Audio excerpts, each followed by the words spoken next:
नमस्कार, मैं अनिल केसी about India channel में आपका स्वागत करता हूं। अबाउट इंडिया चैनल का वास्तविक उद्देश्य भारत की संस्कृति, भारत की विरासत आदि से परिचय कराना है और विशेषकर आज की युवा पीढ़ी को। भारत के सांस्कृतिक विरासतों में हम लोग स्थापत्य की कई श्रृंखलाओं को लेकर आए हैं और उसमें से जो है वह आज हम लोग प्राचीन स्थापत्य में हम लोग एक बड़ा ही अद्भुत जो है वह स्थापत्य है जिसके बारे में थोड़ी सी संक्षिप्तता से चर्चा करेंगे, जिसे हम मेहरौली लौह स्तंभ के बारे में कहते हैं। अब स्थापत्य में लौह का क्या संबंध है? तो निश्चित है कि स्थापत्य है तो स्थापत्य में जरूरी नहीं है कि कभी हम ब्रिक्स से बनता है, कभी मिट्टी से बनता है, कभी जो है मेटल से बनता है, कभी जो है वह स्टोन से बनता है। तो यहाँ पर जो है वह क्या बना है? यहाँ पर मेटल से बना है। तो मेहरौली लौह स्तंभ के बारे में आइए संक्षिप्तता से जानने का प्रयास करते हैं।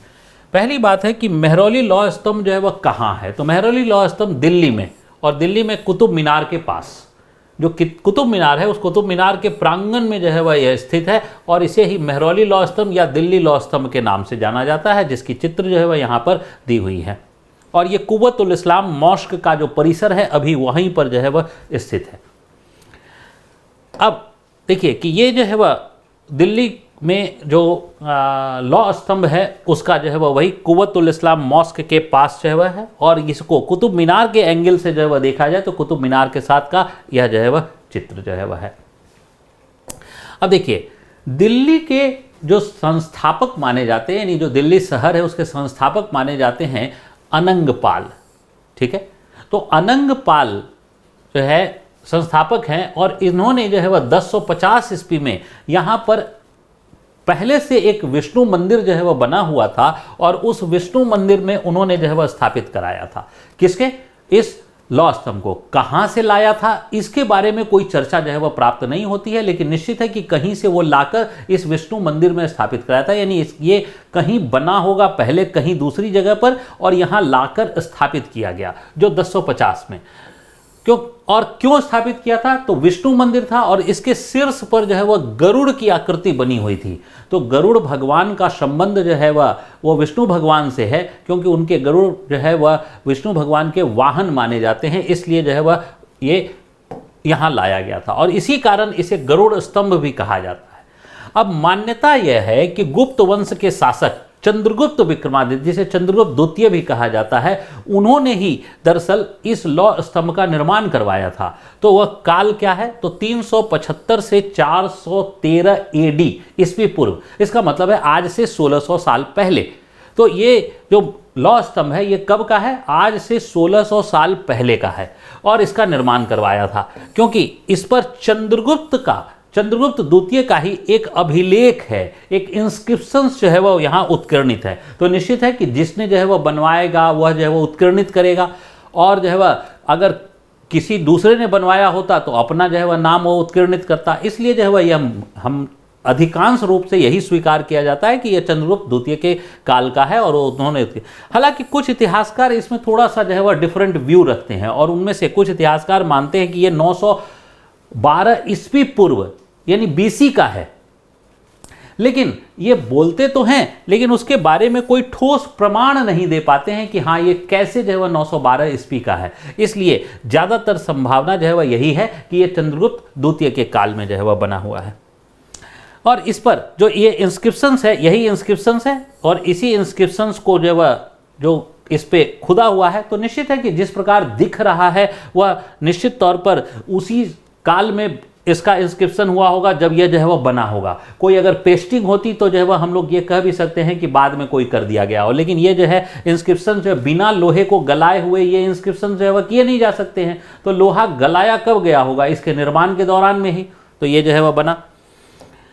अब देखिए, ये जो है वह उनका इंस्क्रिप्शंस है जिसमें जो है वह चंद्रगुप्त द्वितीय के विजय गाथा का कुछ प्रतीक है, जो इंस्क्रिप्शंस का जो है वह यहाँ पर इंग्लिश अनुवाद भी जो है वह है। और ये अगर आप जो है वह कुतुब मीनार जाते हैं तो कुतुब मीनार में विजिट करेंगे तो वहाँ जो कुव्वतुल इस्लाम मॉस्क है उस मॉस्क परिसर में ये जो है वह इंस्क्रिप्शंस वहाँ है, अभी भी दिखता है आपको। अब देखिए, यह जो स्तंभ है यह क्यों आश्चर्य का विषय है? यह स्तंभ क्यों आश्चर्य का विषय है? हम लोग क्यों इसके बारे में जानने का प्रयास कर रहे हैं? तो यह 98% शुद्ध लोहे का है। अब उस समय आज से 1600 साल पहले 98% शुद्ध लोहा, यह अपने आप में बड़ी अद्भुत बात है। 98% जो है वह शुद्ध लोहा, आयरन, और ये जो है वह इसका मतलब है ऑलमोस्ट स्टील के बराबर हो गया। और इसमें कार्बन की अत्यधिक न्यून मात्रा है, और कार्बन की न्यून मात्रा हो और इसमें ऑक्साइड की हल्की परत, यानी ऊपर में ऑक्साइड की जो है वह एक हल्की परत है। ये जो विशेषता है कि 98% लोहा, कार्बन की कम मात्रा और ऑक्साइड की जो है वह एक हल्की परत, इसके कारण जो है ये 1600 सालों से खुले आसमान में है। और खुले आसमान में जिसमें वर्षा, धूप सब कुछ जो है वह हो रहा है, उसके बावजूद भी 1600 सालों से के बाद भी इसमें जंग नहीं लगा है, यानी रस्ट नहीं लगा है।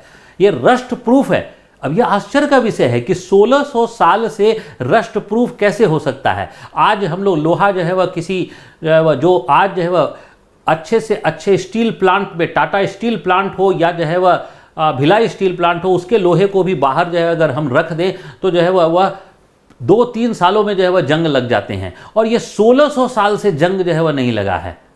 ये आश्चर्य का विषय है कि ये 1600 साल में कैसे जो है वह जंग नहीं लगा। इसके बाद यह स्तंभ जो है वह कहा जाए तो कुल इसकी जो हाइट है वह 7.8 मीटर है, और इसमें से लगभग आधा मीटर 0.5 मीटर जो है वह जमीन के नीचे है, और रेस्ट जो है वह उसके ऊपर जो है जमीन के ऊपर है, जिसको हमने चित्र में देखा। अब जो है इसका जो वजन का अनुमान किया गया है वह है 6100 केजी। कुछ जो है वह इसको कैलकुलेट करके बताते हैं 6096, यानी 6096 केजी, यह जो है वह बताते हैं। लेकिन चलिए 6100 के आसपास जो है हम लोग मान लें कि यह इसका वजन है।